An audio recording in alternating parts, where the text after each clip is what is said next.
La vida es eso que pasa en Aruba.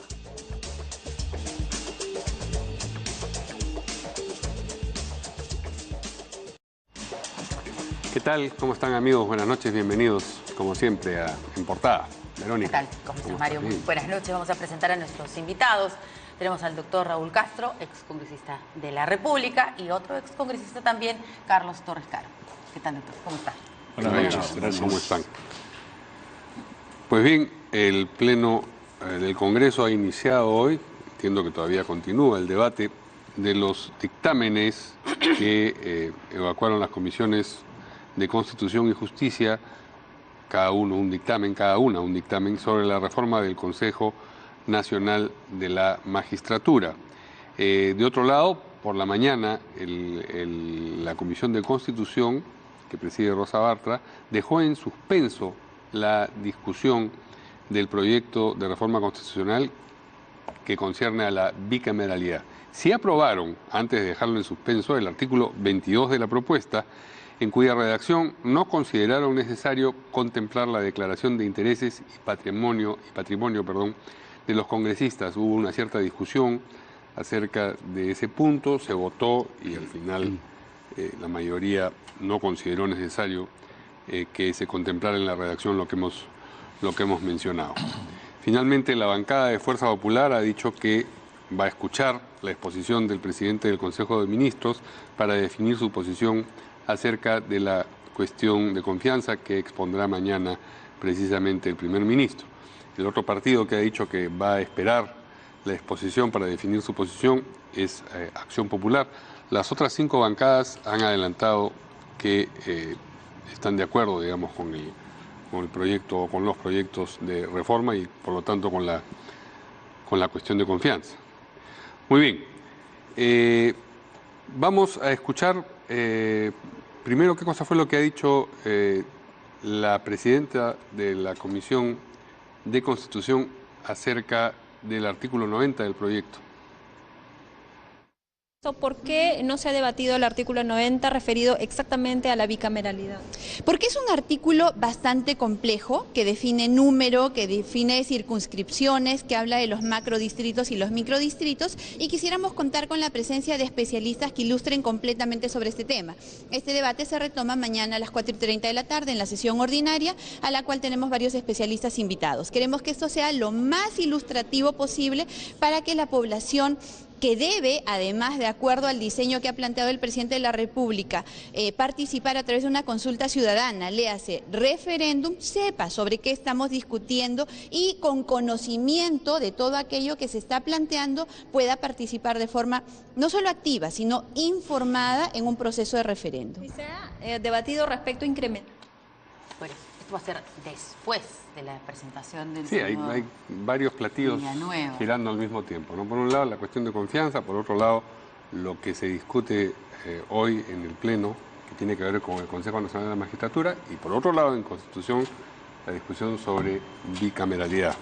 Todos esos escenarios debemos atender, pero nuestro invitado, el señor Carlos Torres Caro, mencionaba algo acerca del proyecto sobre el Consejo Nacional de la Magistratura que se está debatiendo en este momento y que estimaba un poco, o que no estimaba mucho, digamos, el proyecto.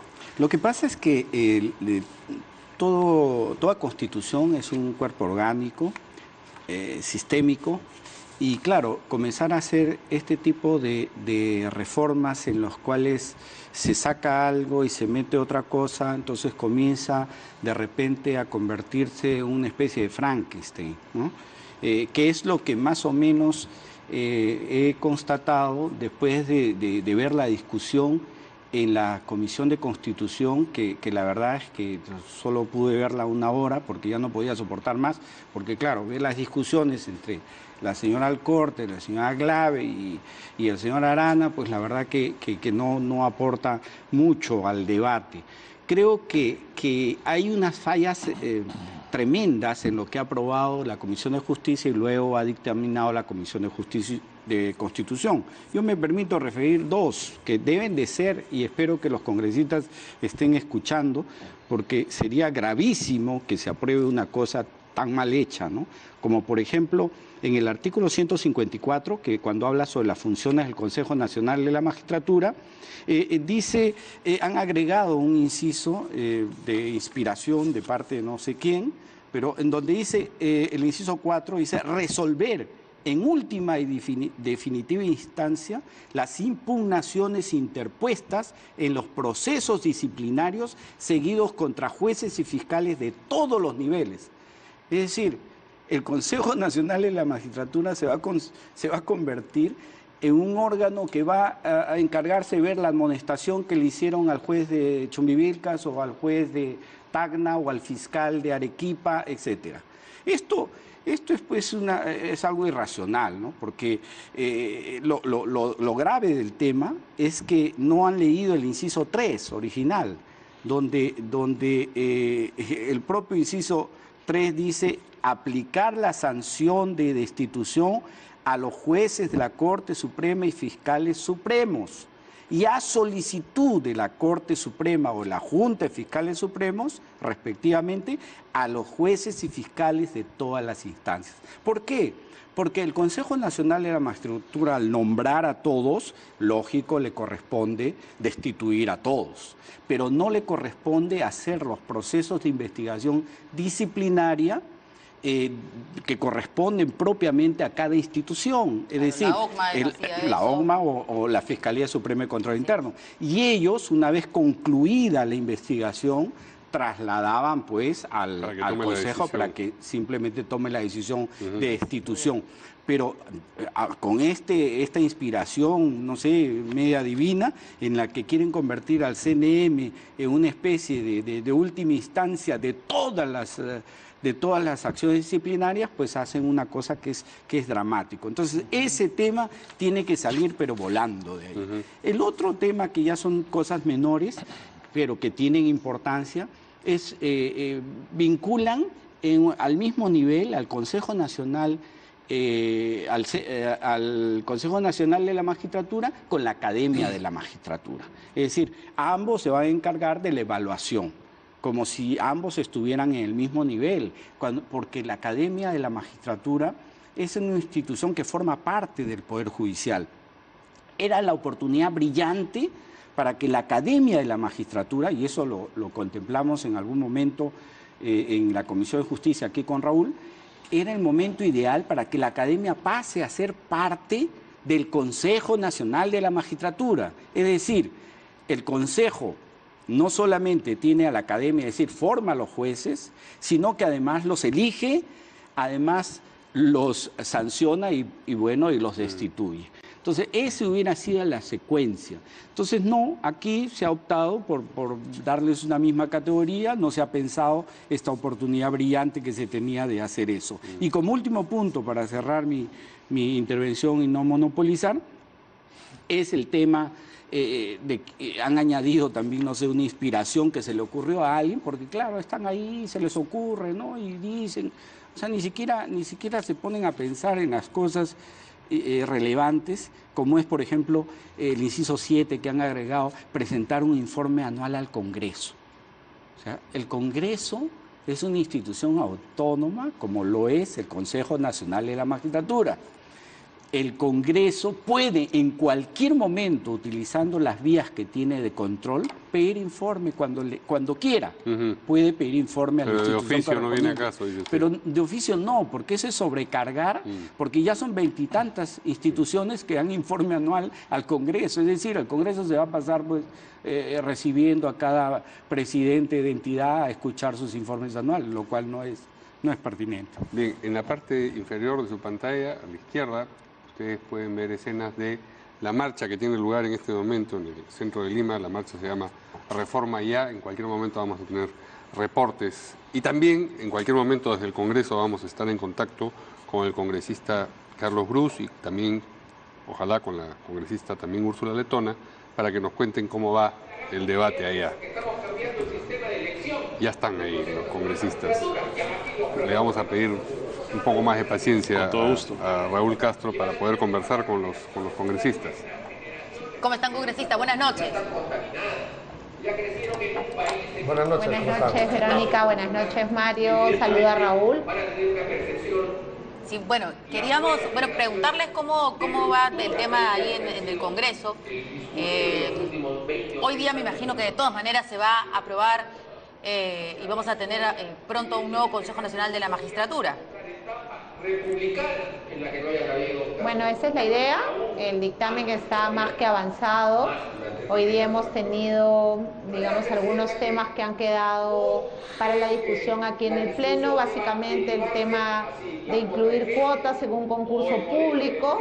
Personalmente creo que esto sería un error. Se trata de un concurso público de méritos. El otro tema está referido al nombre del Consejo Nacional de la Magistratura. Luego ha habido algunas menciones a las funciones que finalmente cumple y otro extremo referido a la necesidad de regular el tema de incompatibilidades. Esos han sido los grandes temas que han merecido el debate en la totalidad del día, ¿no? Congresista Bruce, lo vemos contento. ¿Qué tal?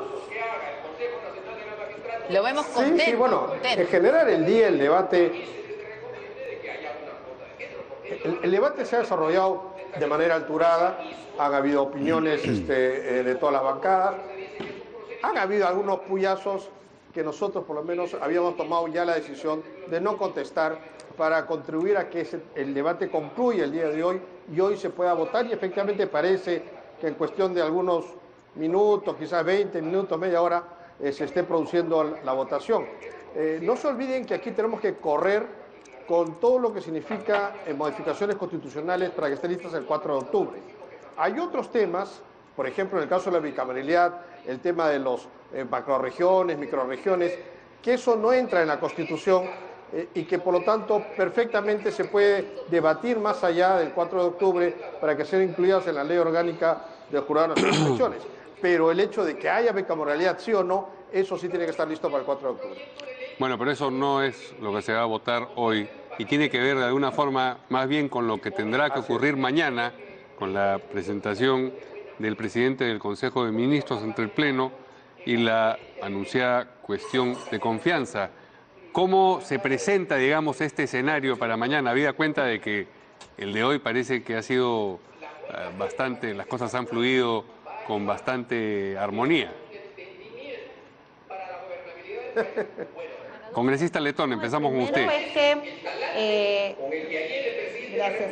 El tema de la Junta de Portavoces decidimos corregir el error en el que había incurrido el Poder Ejecutivo al convocarnos a una legislatura extraordinaria o sesión extraordinaria, porque ambos términos se mencionan en el Decreto Supremo y en la Carta, y atendiendo a la necesidad de escuchar al Premier es que nosotros lo estamos convocando, lo estamos citando para que mañana. Y el segundo tema es que nos permita ver finalmente cuál es la situación real que enfrentamos ante la cuestión de confianza, porque hemos visto al presidente Vizcarra muy histriónico el domingo, confrontando al Congreso, llamando al Congreso a trabajar, habló de 40 días, habló en general de imprecisiones del dictamen, pero el día de ayer en la reunión de portavoces hemos visto a un presidente Vizcarra mucho más relajado, nos reiteró que su intención no era cerrar este poder del Estado, reiteró que podíamos ejercer nuestro derecho constitucional a mejorar los proyectos. Entonces yo creo que la cuestión de confianza, la sustentación de la cuestión de confianza nos va a permitir ver a cuál de los presidentes Vizcarra le creemos, si al de al domingo o al del día de ayer, que al parecer ya ha tomado mayor conocimiento de la situación y se ha dado cuenta que nosotros hemos venido haciendo nuestro trabajo y que nos toca corregir los dictámenes, porque como hemos visto, los proyectos no estaban bien, mejorarlos, y eso es lo que vamos a hacer mañana, escuchar al presidente del Consejo de Ministros cuáles son los sustentos para finalmente tomar una decisión sobre el fondo. Pero ¿qué es lo que hay que...? No le entiendo muy bien, congresista. O sea, entiendo que se nota, según usted, una actitud del presidente distinta entre el domingo y ayer, pero sí sabe sobre qué se está pidiendo la cuestión de confianza. Está en el documento claro. Entonces, la pregunta es, para ustedes, es aplicable pues la cuestión de confianza sobre estos proyectos. ¿Se le va a dar o no se le va a dar la cuestión de confianza? Bueno, Verónica, al parecer para ti es claro, para nosotros en Fuerza Popular no, porque el decreto supremo y la carta que nos envían hacen mención a dos políticas de Estado. Por supuesto que con ambas estamos de acuerdo, la lucha contra la corrupción, pero lo que queremos saber del detalle es a qué se refiere la cuestión de confianza, porque el domingo era más o menos no me toquen los proyectos de ley y ayer era ustedes pueden modificarlos, yo no voy a cerrar el Congreso si ustedes los modifican. Entonces, ese cambio de actitud y de palabras al momento de expresarse de este poder el Estado es el que nos lleva a la necesidad de escuchar mañana al presidente del Consejo de Ministros y escuchar el sustento para plantear una cuestión de confianza. ¿Qué dice el congresista Carlos Brus sobre esta idea que plantea la congresista letona acerca de un presidente Vizcarra con dos discursos? Uno más bien confrontacional el domingo por la noche y uno en otro tono ayer durante la Junta de Portavoces, y también sobre el otro asunto que menciona y que tiene que ver con la calidad de los proyectos presentados. Ella dice, tenemos que corregir esos proyectos porque la verdad están muy deshilvanados. Creo que no ese es el término que utiliza ella, lo utiliza uno un poco menos eufemístico, pero lo que dice es que son malos proyectos, que están mal planteados, que tienen contradicciones. ¿Qué dice sobre esos dos puntos el congresista Brus? Fíjense, no hay dos presidentes Vizcarras. Acá hay un solo presidente Vizcarra con una sola actitud. El problema es que algunos no lo entienden.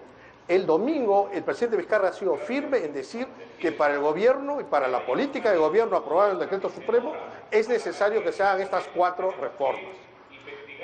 Y está claro que estas 4 reformas significan que tienen que ser discutidos en el Congreso de la República necesariamente y obviamente en una discusión en el Congreso, por supuesto, estos dispositivos pueden mejorarse y deben mejorarse. Si no, ya no somos congresistas, sino simplemente somos computadoras que aceptamos instrucciones y procesamos. Eso está clarísimo. Pero además, esto no es el presidente Vizcarra y es el error que algunos tienen. Fíjense la calle, fíjense el lado del costado de la pantalla que tiene Canal N actualmente. Gente marchando, exigiendo esas reformas. Así que aquí no es un capricho del presidente Vizcarra, es un clamor de todo el país. Y si las agrupaciones políticas no están a la altura de lo que el país quiere, entonces, al perder sintonías con el pueblo, simplemente desapareces. Fíjense, se han consultado ya, el día de hoy, a 5 de las 7 bancadas que hay en el Congreso. Y 5 bancadas han dicho que van a votar a favor de la cuestión de confianza el día de mañana. Acción Popular ha dicho que van a escuchar primero y tengo entendido que Fuerza Popular tiene una posición parecida. Entonces, aquí no se trata de confrontar al presidente Vizcarra o no. Aquí se trata de trabajar por las reformas y, por supuesto, en el entendido de que el Congreso es una entidad deliberante, que toma decisiones, que piensa y que, por lo tanto, puede mejorar los dispositivos para que de esa manera tengamos una modificación constitucional que el país se merece. Sí. Y congresista Brus, ¿cómo interpretan este cambio del reglamento del Congreso con rango de ley que se dio creo que en marzo, propuesto por el congresista Mulder, en donde se ponía con detalle qué era la cuestión de confianza, para qué se podía pedir, para qué no se podía pedir, que luego, esto fue luego de que se aplicó la cuestión de confianza por una con ministra. Zavala. Fernando Zavala llevó el... Pero fue por la ministra de Educación, ¿no? Y luego se hizo esta aclaración. ¿Cómo la interpreta? Porque tenemos entendido que eso está pendiente del Tribunal Constitucional, Mire, pero en este momento ese reglamento está vigente. ¿Cómo han interpretado ustedes, digo, de ponernos por el cambio eso? ¿Qué van a hacer? Sí, nosotros no estamos de acuerdo con esa modificación de reglamento, pero porque con la modificación de reglamento quiere cambiar lo que es el espíritu de la Constitución. Sin embargo, eso lo definirá el Tribunal Constitucional. Pero con ese cambio o sin ese cambio, sí, es clarísimo que ya en este gobierno hubo un gabinete que pidió una cuestión de confianza, que fue el gabinete Zavala, y el Congreso no se lo dio. Sí. Y por lo tanto ya hay una cuestión de confianza que fue negado. Y eso es clarísimo con modificación que hizo Mulder en el reglamento o sin ella. Pero habla también sobre en qué momento presentar la cuestión de confianza. y según lo que dice en este momento el reglamento, se supone que no se podría. ¿Cómo van a hacer esto? Porque está pendiente, como usted dice, en el Tribunal Constitucional, pero eso va a resolverse, no sé cuándo, pero en algún momento, supongo. Lo que pasa es que la modificación que se hizo en el reglamento se refería a que la cuestión de confianza no se puede hacer para modificar ningún tipo de mecanismo de control político o cosas parecidas. Por ejemplo, cuando el Congreso quiere interpelar y censurar a un ministro. Y este no es el caso. Aquí lo que está pidiendo la confianza del gobierno no es con relación a ningún mecanismo de control del Congreso. Está pidiendo cuestión de confianza con respecto a lineamientos de acción del gobierno, que son cosas totalmente distintas y que eso no está modificado en el reglamento. Una última intervención de la congresista letona sobre el mismo punto. Claro. Importante saber qué es lo que ustedes piensan en Fuerza Popular. Bueno, es obvio, sí, es obvio que se dice que no se nos amenaza con cerrar el Congreso, pero ya incluso han interpretado que habría una segunda cuestión de confianza. Yo no lo tengo tan claro como el congresista Bruns, me gustaría escuchar a los expertos, a los constitucionalistas, que entiendo ya se están pronunciando, así como fueron tan críticos con los proyectos presentados, también son muy críticos con esta interpretación. Yo finalmente esperaría que la situación esté para resolver, para sentar una posición. Desde nuestro punto de vista, las amenazas de cuestión de confianza, las amenazas de cierre del Congreso, las amenazas para que no hagamos modificaciones a los proyectos que contienen errores, que la academia ha identificado, que los expertos han identificado, no me causan ninguna preocupación. Si el presidente, pese al trabajo que hemos demostrado y a los alcances y las correcciones que hemos hecho a los proyectos, quiere cerrar el Congreso, la historia se encargará de juzgarlo. Nosotros estaremos acá igual para trabajar, pero eso no puede significar de ninguna manera que renunciemos a nuestro derecho constitucional de legislar. La Constitución es clarísima, es el Congreso el encargado de realizar reformas constitucionales, no es el Ejecutivo. Entonces, lo que estamos haciendo es, en ese afán de colaboración, es corregir los proyectos, y para corregirlos hay que tener un debate. Ustedes han visto que estamos en eso, y finalmente pasará lo que tenga que suceder si es que no les agradan o no les gustan las modificaciones que efectuemos. Muy bien, muchas gracias a los dos congresistas por esta participación desde el Congreso. Vamos a una pausa un momento y regresamos ahora sí con Raúl Castro.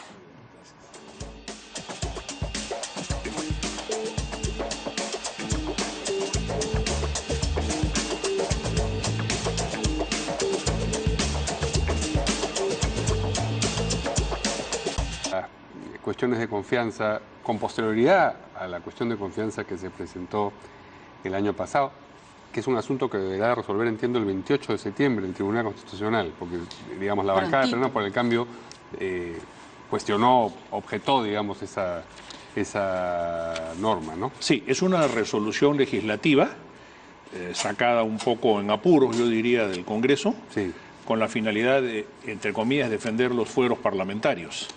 Y esta resolución legislativa lo que ordena es que la crisis total del gabinete, producto de una pérdida de confianza, solo se produce cuando no se renombra a alguno o a unos de los ministros que han formado parte del gabinete caído.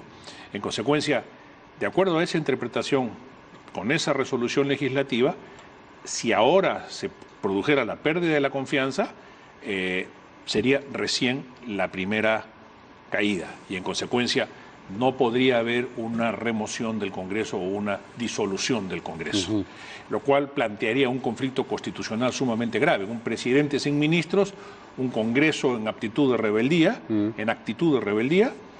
amparado en una resolución legislativa bajo presunción constitucional de vigencia y en consecuencia sería una crisis sumamente grave. Pero no tiene solamente que ver con la circunstancia de si se van o no se van todos los ministros cuando cae ese gabinete, sino también, como mencionaba Verónica, en qué casos procede y en qué casos no procede plantear una cuestión de confianza. Exactamente, ¿no? El caso de la confianza está referido fundamentalmente a la actuación de algunos de los ministros en relación a políticas públicas, básicamente, también en función a errores o faltas de naturaleza constitucional que algún ministro pueda haber incurrido y que comprometen, digamos, al gabinete en pleno. En consecuencia, esos son los casos básicos en que la pérdida de confianza, obviamente está el no haber otorgado la confianza en el voto de investidura, que es, digamos, Claro. es el origen del tema, ¿no?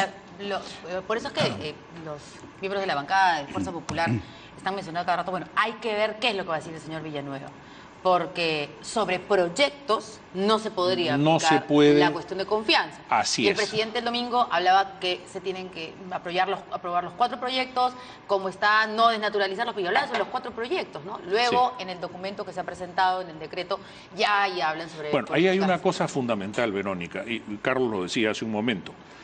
Yo creo que hay una muy mala asesoría en naturaleza constitucional y derecho parlamentario al Poder Ejecutivo, Sí. ¿no?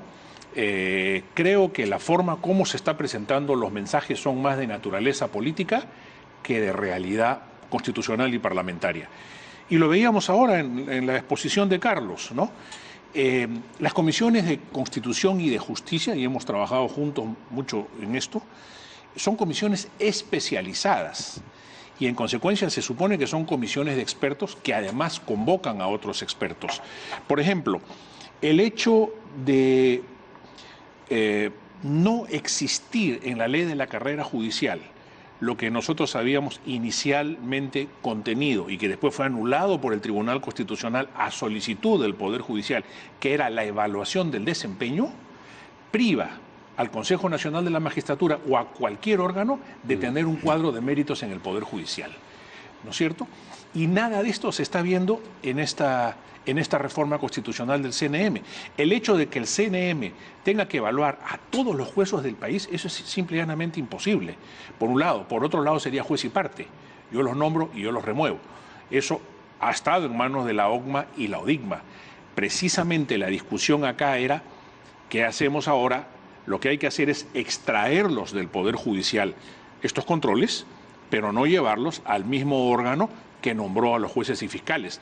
Además, sin el prerequisito de haber establecido en la ley de la carrera judicial un sistema de meritocracia y de evaluación del desempeño o de medición del desempeño, que es lo que se podría haber hecho con mayor realismo.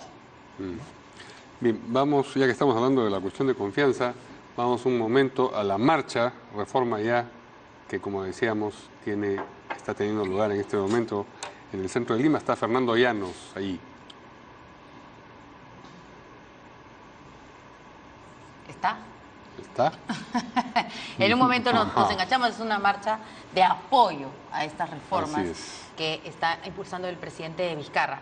Ahora, ¿qué sucede si el día de mañana se le da la cuestión de confianza? ¿No? O sea, supongo que va a ser mañana se decide o en la siguiente sesión, ¿no? Se puede votar si es que se le da o no la confianza a el gabinete del señor Villanueva. Imaginemos que no se le da la confianza. Inmediatamente el presidente podría el día viernes decir, bueno, esta es la segunda vez que se rechaza la confianza, porque eso es lo que dice el presidente. Tengo entendido que pueden haber muchos otros especialistas que dicen que esta es la primera, sería la primera, pero el presidente ha dicho que no.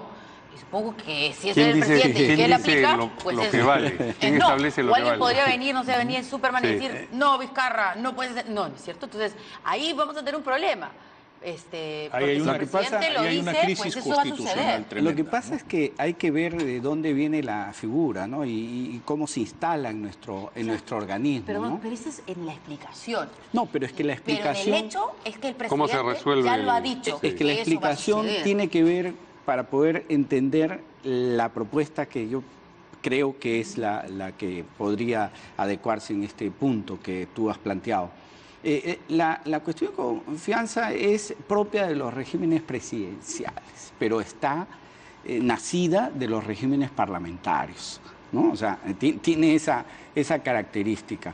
Pero la cuestión de confianza en nuestro caso específico del Perú tiene dos aspectos, porque hay una cuestión de confianza específica que es la regulada por el artículo 130, que es cuando te invisten dentro de los 30 días tienes que ir y someter al Parlamento la cuestión de confianza. Es de la específica, así lo señala la Constitución. Y hay la genérica, que se trasladó ahí y se puso ahí porque se calcó, ¿no? Se calcó de otras, pero ya está, que es aquella que procede para cualquier pedido público e incluso, y aquí sí me permito discrepar un poco con Raúl, incluso para proyectos de ley, porque la esencia misma de la cuestión de confianza es decirle al Parlamento: yo te pongo la agenda. Esta es la agenda que yo quiero y la someto a confianza. Y me vas a trabajar sobre esa agenda.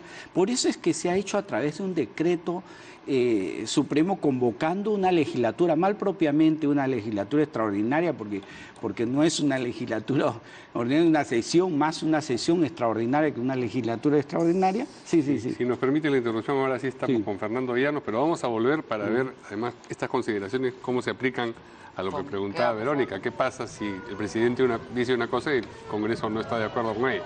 Adelante, Fernando. Gracias, Mario. ¿Qué tal? Buenas noches, Verónica. Llegando a la Avenida España ya, tras haber partido de la Plaza San Martín con esta movilización que ha sido denominada Reforma Ya, que ha sido convocada a través de redes sociales por diferentes colectivos que muestran su adhesión a la acción que tomó el presidente Martín Vizcarra el último domingo al solicitar la cuestión de confianza, y expresan también su rechazo a lo que ellos consideran una parálisis en el Congreso con lo que constituyen las reformas políticas y judiciales. Palabra de las personas que participan aquí. Buenas noches. Estamos en Portada. Indignados nosotros. Queremos que cierren el Congreso. Queremos que salgan todas las ratas, que se larguen. ¿Qué piensan de las medidas que ha tomado el presidente Martín Vizcarra? Lo apoyamos, salimos a apoyar. Esas medidas tenían que ser hace mucho tiempo. El presidente se tiene que poner los pantalones. Para que gobierne un buen país, se tiene que poner los pantalones. Yo apoyo a Vizcarra, que cierre el Congreso. Palabra ahora de una dama que está aquí también. Buenas noches. Señal en vivo de Canal N. ¿Qué quiere expresar usted esta noche? Bueno, nosotros estamos como ciudadanos apoyando al presidente de la República porque esta crisis política que la hemos estado viviendo durante tantos años, yo creo que ya basta. Son las palabras del mismo presidente en la cual nosotros tenemos que aportar nuestra protesta pacífica de esta manera, que el pueblo salga a las calles y decir basta ya de esta crisis. Gracias, Fernando. Muy bien, para tener una idea de qué cosa es lo que ocurre en el centro, pero el proyecto de reforma propuesto por el presidente Vizcarra no consiste en cerrar el Congreso. Desde que estamos con el presidente Vizcarra, cierran el Congreso. Claro, no es así. Es un salto lógico, ¿no? Claro, si no le dan la confianza, podría producirse la disolución del Congreso, queda la permanente, se convoca elecciones y se instituye otro Congreso. No es que van a desaparecer el y se poder legislativo. a los nuevos congresistas bajo las mismas reglas, con las mismas agrupaciones políticas, sin dos cámaras, con reelección. Y no habría reforma de la administración de justicia. De cerrar el Congreso no va la reforma propuesta. El señor evidentemente, se estaría matando de risa y seguiría tratándolos a todos como unos estúpidos, porque eso es lo que le encanta hacer cada vez que sale en la televisión. Sí. Pero bueno, no sabemos qué va a pasar. Nos habíamos quedado intrigados, además, de cómo se resuelve a partir de esas consideraciones lo que decía Verónica, es decir, pongamos que no dan la confianza mañana, el presidente dice, bueno, en la segunda quiero en efecto disolver el Congreso. No creo que sí. Pero esa hipótesis es inviable. Es inviable. Es inviable. Pero tendría que haber una solución lógica a ese problema. Apenas el presidente, el presidente de la República ha salido a emplazar a los congresistas, apenas ha salido a decir disolver o cuestión de confianza, desde ese mismo instante ya se habían reunido y comenzaron a trabajar, a reunirse y han estado, y no solamente el proyecto del CNM, sino todos. O sea, resulta que ahora ya tienen todo listo, según ellos, para el 4 de octubre. Es decir, yo creo que han actuado pues con una llamada de atención y que es impropia de parlamentarios que se respeten, de tener que ser movidos de esa manera y naturaleza. Entonces creo yo que no se va a dar esa posibilidad, el Parlamento lo va a escuchar y seguramente va a apoyarse en la modificación del artículo 86 que prescribe que no pueden presentarse cuestiones de confianza referidas a proyectos normativos hasta que el Tribunal Constitucional lo resuelva, porque hay que partir de la presunción de constitucionalidad. Es decir, a pesar que el artículo 86 vulnera todo, la esencia misma de lo que es la cuestión de confianza, es un artículo que hay que partir de la presunción de constitucionalidad, cosa que probablemente a muchos no nos guste, pero tendrá que respetarse. Nuevamente la interrupción, tenemos que ir al Congreso de la República porque ya se está dando lectura a las modificaciones que se han hecho al Consejo Nacional de Magistratura. Modifícanse los artículos 154, 155 y 156 de la Constitución Política del Perú en los términos siguientes. Artículo 154. Son funciones de la Junta Nacional de Justicia. 1. Nombrar, previo concurso público de méritos y evaluación personal, a los jueces y fiscales de todos los niveles. Dichos nombramientos requieren el voto público y motivado conforme de los 2/3 del número legal de sus miembros. 2. Ratificar con voto público y motivado a los jueces y fiscales de todos los niveles cada 7 años y ejecutar conjuntamente con la Academia de la Magistratura la evaluación parcial de desempeño de los jueces y fiscales de todos los niveles cada 3 años, 6 meses. Los no ratificados... Bien, vamos a escuchar a continuación, compañeros, la lectura del texto sustitutorio, luego este largo debate aquí en el Congreso de la República por la reforma del Consejo Nacional de la Magistratura, que de ahora en adelante va a pasar a llamarse Junta Nacional de Justicia. O de la Junta de Fiscales Supremos, respectivamente, a los jueces y fiscales de todas las instancias. En el caso de los jueces supremos y fiscales supremos, también será posible la aplicación de amonestación o suspensión de hasta por 120 días calendario, aplicando criterios de razonabilidad y proporcionalidad. La resolución final debe ser motivada y con previa audiencia del interesado. Tiene naturaleza de inimpugnable.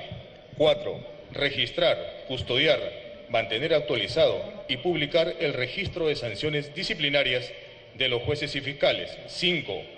Extender a los jueces y fiscales el título oficial que los acredita. 6. Presentar un informe anual al Pleno del Congreso. Artículo 155. La Junta Nacional de Justicia está conformada por 7 miembros titulares seleccionados mediante concurso público de méritos por un periodo de 5 años. Está prohibida la reelección. Los suplentes son convocados por escrito por estricto orden de mérito obtenido en el concurso. El concurso público de méritos está a cargo de una comisión especial conformada por 1. El defensor del pueblo, quien lo preside. 2. El presidente del Poder Judicial. 3. El fiscal de la Nación. 4. El presidente del Tribunal Constitucional. 5. El Contralor General de la República. 6. Un rector elegido en votación por los rectores de las universidades públicas licenciadas con más de 50 años de antigüedad. Y 7. Un rector elegido en votación por los rectores de las universidades privadas licenciadas con más de 50 años de antigüedad. La comisión especial debe instalarse a convocatoria del defensor del pueblo 6 meses antes del vencimiento del mandato de los miembros de la Junta Nacional de Justicia y cesa con la juramentación de los miembros elegidos. La selección de los miembros es realizada a través de un procedimiento de acuerdo a ley, para lo cual la comisión especial cuenta con el apoyo de una secretaría técnica especializada. El procedimiento brinda las garantías de probidad, imparcialidad, publicidad y transparencia. Artículo 56. Para ser miembro de la Junta Nacional de Justicia se requiere 1. Ser peruano de nacimiento. 2. Ser ciudadano en ejercicio. 3. Ser mayor de 45 años y menor de 75 años. 4. Ser abogado. A. Con experiencia profesional no menor de 25 años. O. B. haber ejercido la cátedra. Muy bien, vamos a una pausa y regresamos con Raúl Castro y sus comentarios sobre estos cambios de los que nos estamos enterando ahora y de manera oficial.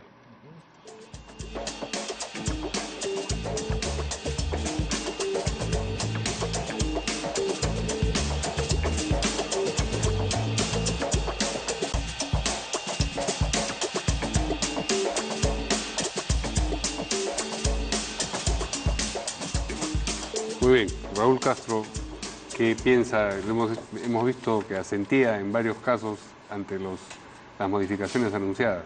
Bueno, lo primero que tengo que decir es que están convirtiendo al Consejo Nacional de la Magistratura, hoy cambiado de nombre Junta Nacional de Justicia.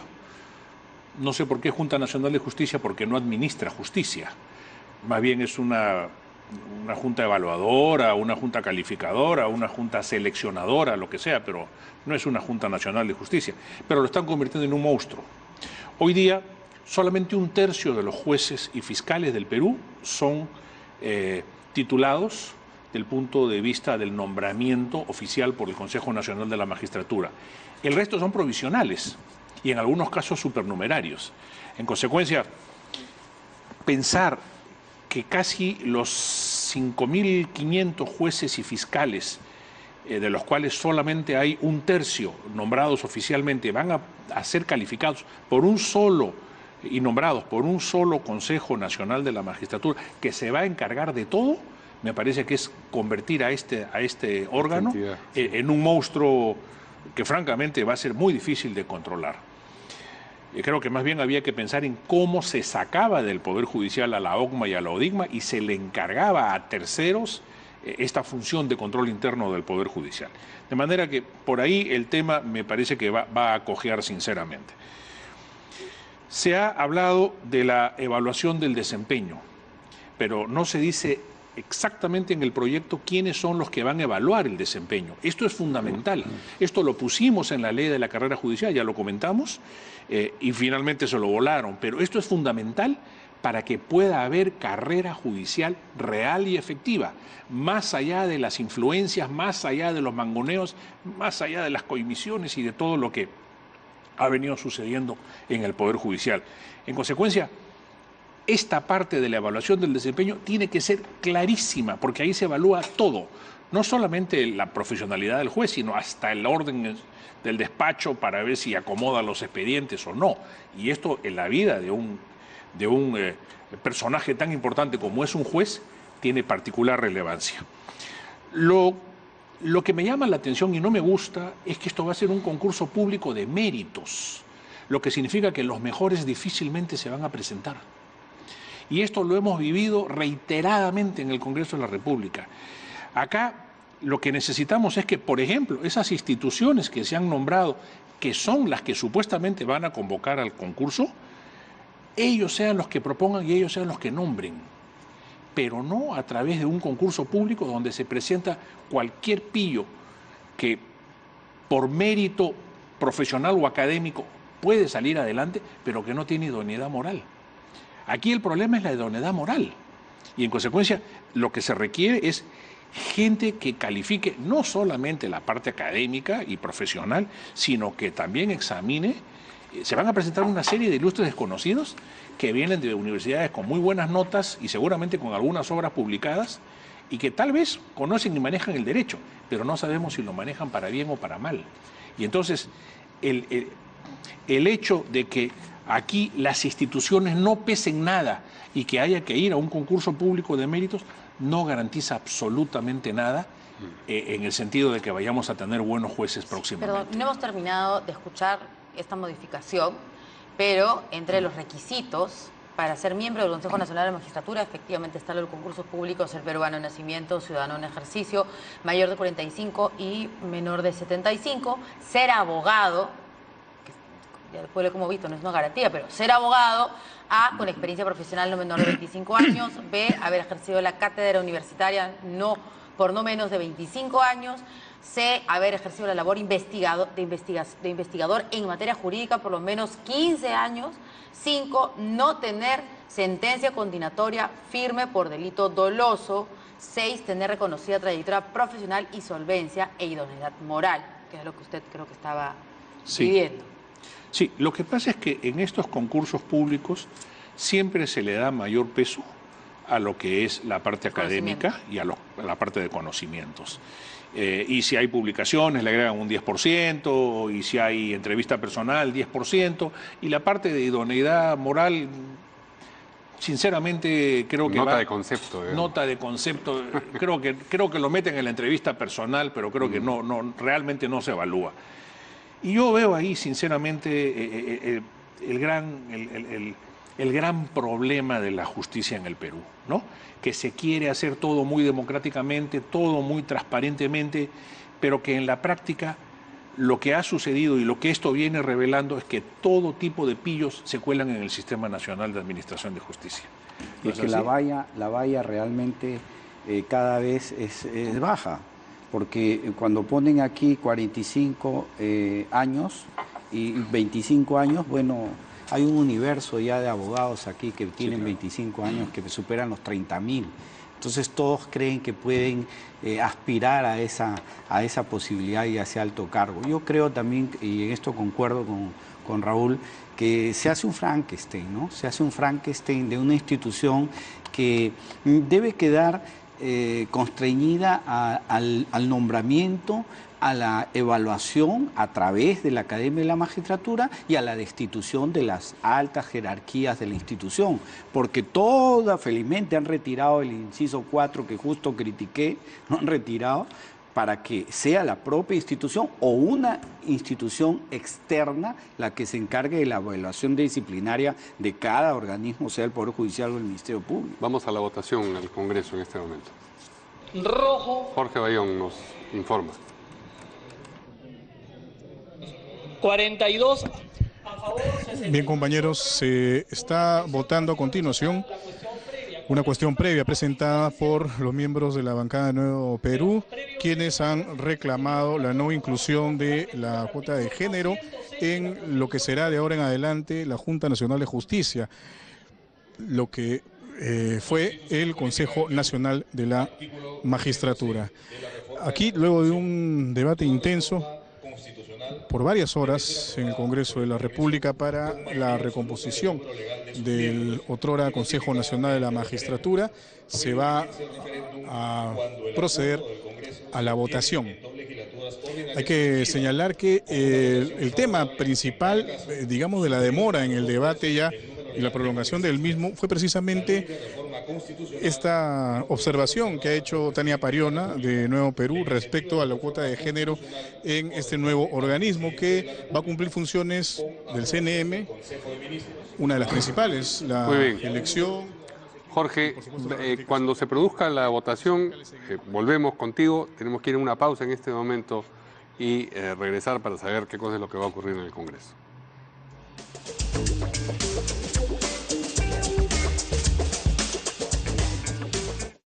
Siempre